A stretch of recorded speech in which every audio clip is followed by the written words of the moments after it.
Hi everyone, welcome to another episode on Learn All Things Cyber with T. Like we started the series on incident response, we are actually discussing the phases of incident response. So in the first series, I went through all of the stages that we have from the preparation stage to the identification stage that some people often refer to as detection and analysis, right? And then we also talked briefly about containment, eradication, recovery, and post-incident learning. So I dive deep into the preparation stage in the first series, and because of time, we had to cut that video short. So today we'll be looking into the identification phase, the containment, and the eradication. That's what we'll be discussing today. So stay tuned.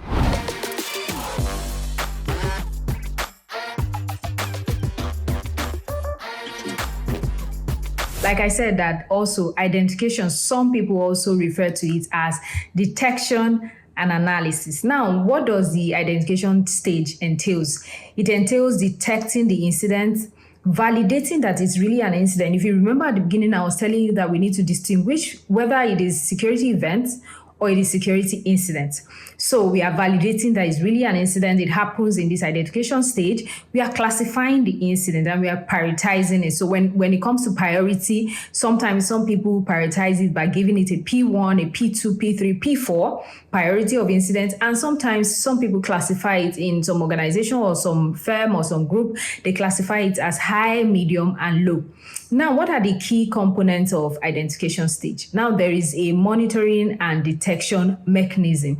So in this case, like I was mentioning before, that in preparation stage, you set up the SIEM system, like the Security Information and Events Management System.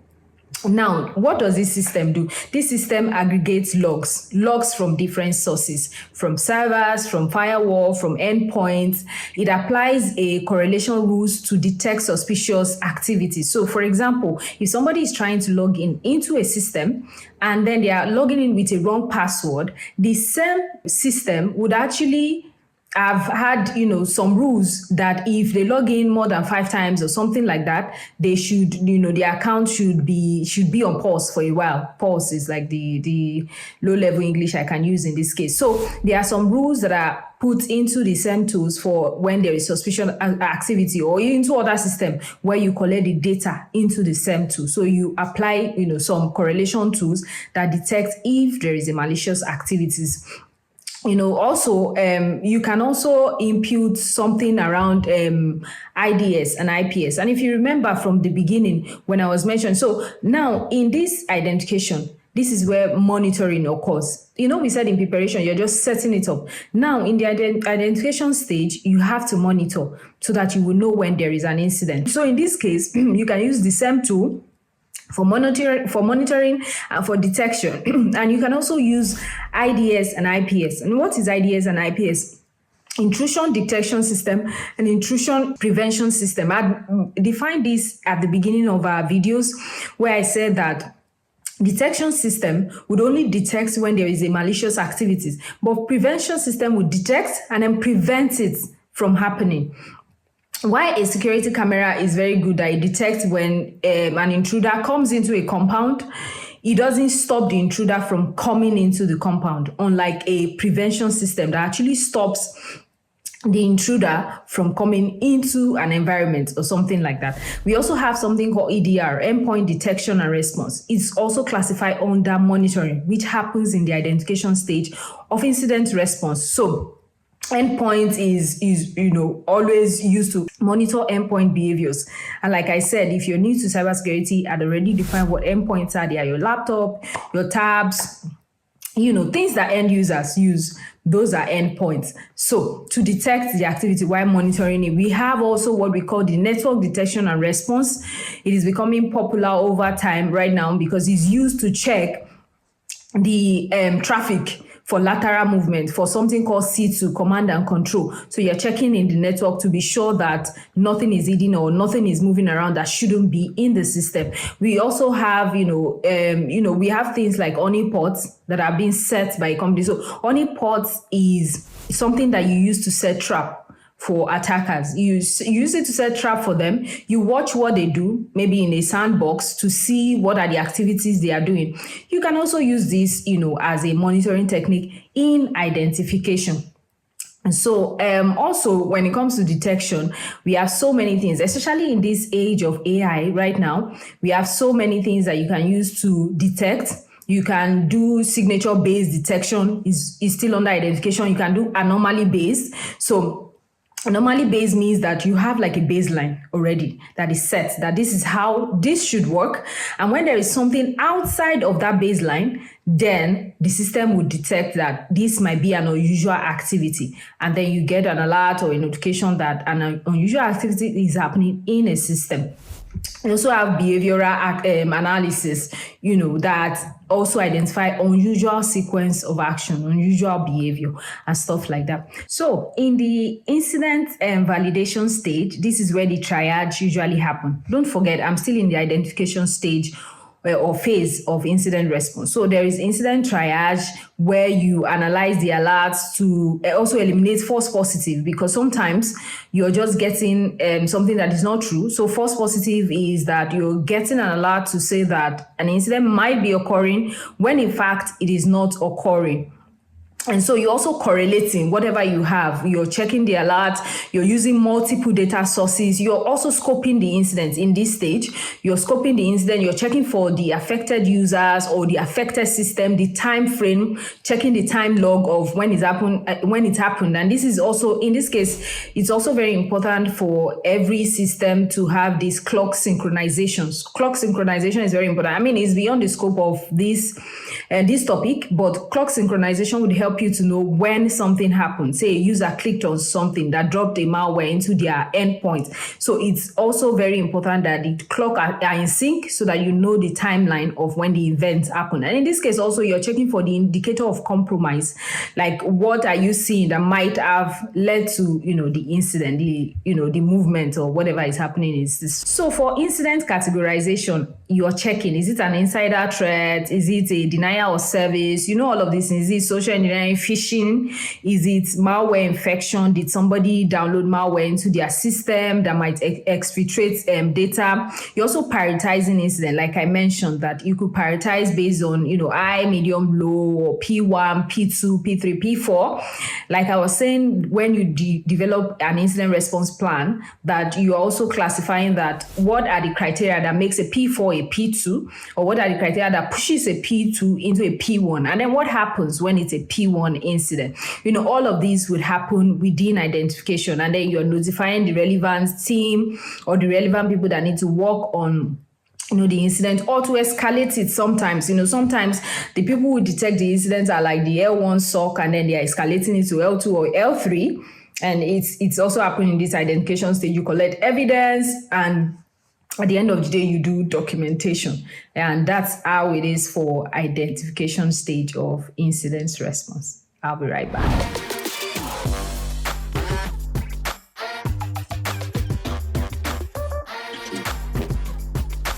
Now, when it comes to containment, which is the next stage after identification, like I previously mentioned, containment is like an English word. You're trying to contain something from spreading, from having a bigger impact than they already have. You're trying to isolate system.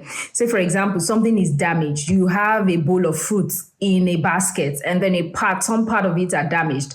Containment will mean that you're removing the part that are damaged so that they don't infect the parts that are not damaged. It's as simple as that. Now, what you're doing in containment for incident response is that you're halting the activity of the attacker. You're preventing data loss, or for them to exfiltrate data. Immediately you see them in your system, the first thing you're doing is maybe isolating that system, isolating that endpoint, so that they don't, take out data or damage or cause, issues for you. Now, there are different types of containment. We have the short-term containment, which is, can be executed immediately the incident is confirmed. It is quite designed to stop the damage immediately. Someone press the button and then you halt, the activity related to that system or that, endpoint or whatever it is. You are disconnecting it.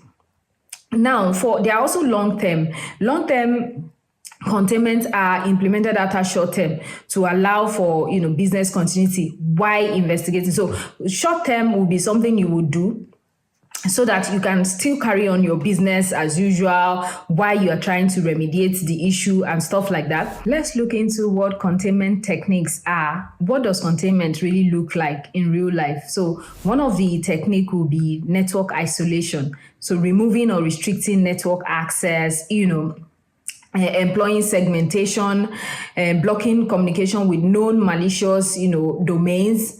And sometimes it could be, temporarily disabling an account. Let's say a user account that clicked on a malware. The first thing you're doing is taking down that account. That's one of the, criteria, one of the techniques for containment. Sometimes you can enforce password resets. If you feel that if a system owner or a system admin feels that, a password is compromised, they can toggle on, password resets for the person to actually get a new password. Like that. You can also monitor for, login patterns when post lockdown, something like that. Like if the person account comes up again, you're monitoring to be sure that, there is no malicious activity happening again. You can quarantine system sometime, you can move all the system to sandbox, just to be sure that everything works well before recovering or before eradicating whatever has caused the incident. You can also use it to restrict some functionalities if there are some functionalities that might even go deeper, or some functionalities when it comes to admin accounts. You can also restrict it in the form of containment. Data loss prevention, also activation. Just, when you enforce data loss prevention, then it is very hard to exfiltrate data. And this is very particular, when it comes to financial institution. When it comes to financial institution, data loss prevention is very important because an employee might decide, as an insider threat, might decide to exfiltrate data that contains the credit card numbers of customers, and because if they and because of this, they need to implement DLP, data loss prevention policy. And in this case, when they want to exfiltrate it, the system will block them from doing so, because the data loss prevention system would actually detect that document contains sensitive data. And I hope this explains what containment really means.